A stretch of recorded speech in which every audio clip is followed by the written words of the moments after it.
Le Zimbabwe risque de se retrouver sans électricité en raison d'une baisse du niveau des réserves d'eau du barrage hydroélectrique de Kariba.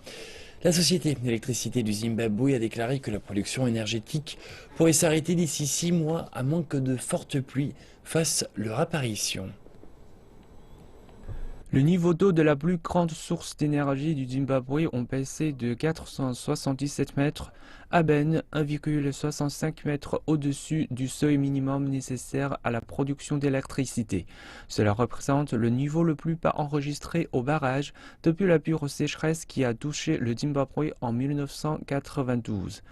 La baisse des réserves d'eau a déjà entraîné une diminution de la production d'électricité à Kariba de 750 MW à 285. Les faibles niveaux d'eau aggravent une situation déjà déplorable et menacent la relance des secteurs industriels en déclin. De plus, pour que le Zimbabwe puisse attirer de nouveaux investissements, un approvisionnement fiable en électricité est primordial. How do you do so when you've got your limited resources, your limited power? Que faites-vous quand vous avez un apport limité en énergie?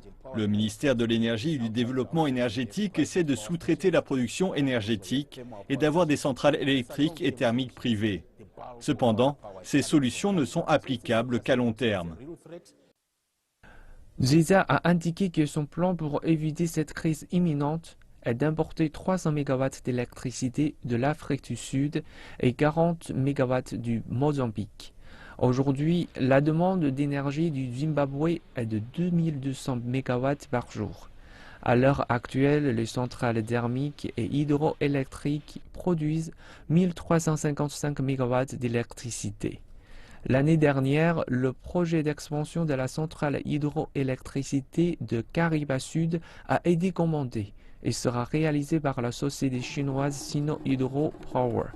Ce projet, qui s'élève à 533 millions de dollars, contribuera à accroître la production énergétique de 300 MW d'ici 2018.